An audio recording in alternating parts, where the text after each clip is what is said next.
बात करने वाले हैं कंपनी फीचर्स के बारे में। तो टैली में हमें कंपनी फीचर्स मिलते हैं जिसके द्वारा हम अलग अलग फीचर्स कर सकते हैं। जैसे कहने का मतलब ये है कि कंपनी में हमें 3 तरह के फीचर्स मिलेंगे। अकाउंटिंग फीचर्स, तो अकाउंटिंग फीचर्स, इन्वेंट्री फीचर्स और स्ट्रक्चरी फीचर्स। तो इन तीनों फीचर्स की मदद से हम वो सारे ट्रांजैक्शन कर सकते हैं जिसके लिए हम टैली का यूज़ कर रहे हैं। फॉर एग्ज़ाम्पल पेरोल का यूज़ कर सकते हैं, परचेस ऑर्डर, सेल ऑर्डर का यूज़ कर सकते हैं, जॉब ऑर्डर प्रोसेसिंग का यूज़ कर सकते हैं। ये उनके कुछ फीचर्स है। स्ट्रक्चरी में हम यहाँ पर टैक्स लगा सकते हैं, जैसे अभी फ़िलहाल चल रहा है जीएसटी, तो इसके द्वारा ही उसे टैली में एप्लीकेबल किया जा सकता है। यानी कि ये उसके कॉन्फ़िगरेशन से इन ऑप्शन को येस करके ही आप उन पर काम कर सकते हैं।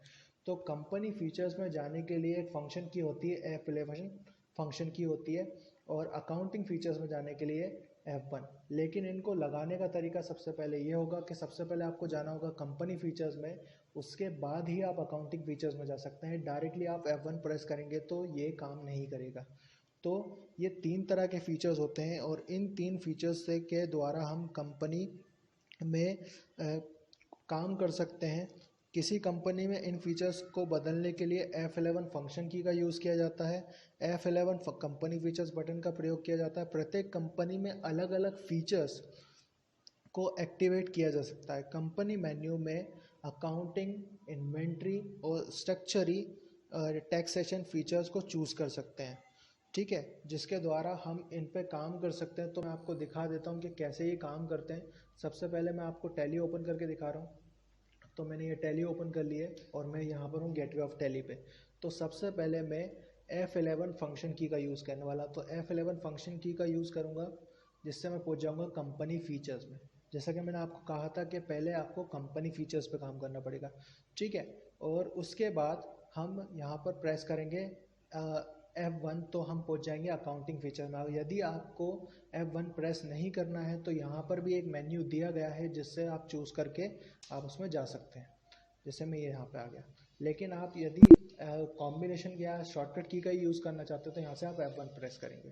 ठीक है, और आपको यदि F2 प्रेस करेंगे तो आप हो जाएंगे इन्वेंट्री फीचर्स में। ठीक है, इन्वेंट्री फीचर्स। और थर्ड इसमें होता है टैक्सेशन, यानी कि आपका स्ट्रक्चरी फीचर्स। तो मैं इन फीचर्स के बारे में आपको बता देता हूँ वन बाय वन। तो मैं इसको दिखा देता हूँ आपको कैसे दिखाई देंगे ये। तो ये कुछ आपको ऐसे दिखाई देंगे। तो सिंपली मैं यहाँ से इस पे यहाँ पर कुछ इस तरीके से दिखाई देंगे। तो मैं आपको दिखा दे रहा हूँ। सबसे मेंटेन अकाउंट्स ओनली, ये आपको नो ही मिलेगा। क्यों? क्योंकि यदि आपको अपनी कंपनी पे काम करना है अकाउंट्स और इन्वेंट्री के साथ तो मेंटेन अकाउंट्स ओनली आप नो ही रखेंगे और ये डिफ़ॉल्ट आपको नो ही मिलेगा। और ज़्यादातर हम यूज़ करना चाहते हैं इनकम और एक्सपेंसेस अकाउंट, तो ये भी नो ही रहेगा। इनेबल मल्टी करेंसी, इसके द्वारा आप एक से ज़्यादा करेंसीज पे काम कर सकते हो। जैसे हम इंडिया की कंपनी है के साथ काम कर रहे हैं, इंडिया की सब कंपनी हमारी है, यानी बेस का सिंबल हमारा रुपीज़ रहेगा। यदि हम डॉलर के साथ काम करना चाहते हो तो उसके साथ भी आप इससे काम कर सकते हो। Maintain balance bill bye bill, ये भी एक फ़ीचर होता है। ठीक है, उसके बाद एक्टिव इंटरेस्ट कैलकुलेशन, ये इंटरेस्ट कैलकुलेशन के लिए होता है। मेंटेन पेरोल, ये सैलरी बनाने के लिए होता है। और कॉस्ट सेंटर में आपको ऑलरेडी बता ही चुका हूँ। उसके बाद इनेबल इनवॉइसिंग, तो आपको यहाँ पर इनवॉइस यानी बिल बनाने के 2 तरीके मिलते हैं। यदि आप इनेबल इनवॉइसिंग को नो रख देंगे तो आपको एज अ बाउचर काम करना पड़ेगा, यानी एज अ बाउचर आपका ट्रांजैक्शन होगा, एज अ इनवॉइस नहीं होगा। ठीक है, उसके बाद आपको यहाँ पे डेबिट एंड क्रेडिट नोट मिलेंगे। तो इन्हें कहा जाता है परचेस और रिटर्न एवं सेल्स रिटर्न। तो ये कुछ अकाउंटिंग फीचर्स थे। अब मैं आपको इन्वेंट्री फीचर्स दिखा दे रहा हूँ। तो इन्वेंट्री फीचर्स भी आपको कुछ अलग मिलेंगे। यहाँ पर मिलेगा आपको मेंटेन मल्टीपल लोकेशन या मेंटेन मल्टीपल गोडाउन। ठीक है, उसके बाद यहाँ मिलेगा maintain batch wise detail and set expiry dot for batches, यानी कि आप यहाँ पर बैच नंबर सेट कर सकते हैं और एक्सपायरी डेट सेट कर सकते हैं। Use separate actual and billing quantity नाम का एक कॉलम मिलेगा, इसका भी बहुत अच्छा यूज़ है। ठीक है, enable purchase order processing, enable sales order processing, enable job order processing, ये पूरा ऑर्डर प्रोसेसिंग के लिए काम करता है।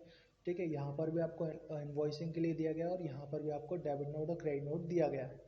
तो यहाँ पर track additional cost of purchase का ऑप्शन दिया गया है एडिशनल कॉस्ट के लिए, और यहाँ पे मल्टीपल प्राइस लेवल यानी मल्टीपल प्राइस लेवल सेट करने के लिए दिया गया है।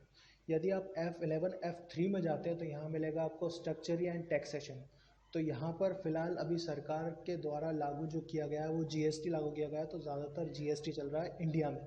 यदि आप बाहर किसी कंट्री में काम कर रहे हैं तो आप TDS TCS या वैट वगैरह के साथ भी काम कर सकते हैं, लेकिन फ़िलहाल यहाँ पर काम करेंगे enable goods and service tax के साथ। तो ये आप यस करके काम कर सकते हैं। अगर आपको कोई भी फ़ीचर को एक्टिवेट करना है तो आप फ़ीचर एक्टिवेट करने के लिए करेंगे क्या, वो मैं आपको बता देता हूँ। यहाँ से आप इसे यस करेंगे, यस करने के बाद यहाँ से आप इसे एक्सेप्ट करेंगे। जैसे आप इसको एक्सेप्ट करेंगे वो फीचर वहाँ पर एक्टिवेट हो जाएगा। एक्टिवेट कहाँ दिखाई देगा, तो मैंने मेंटेन मल्टीपल लोकेशन यस किया है, तो ये दिखाई देगा इन्वेंट्री इन्फो में लोकेशंस के नाम से, जिसके द्वारा हम लोकेशन क्रिएट कर सकते हैं, यानी एक से ज़्यादा लोकेशन पे काम कर सकते हैं। ठीक है, तो ये कंपनी फीचर्स थे और इसके कॉन्फ़िगरेशन थे। नेक्स्ट क्लास में हम इसके आगे देखेंगे। Okay, thank you.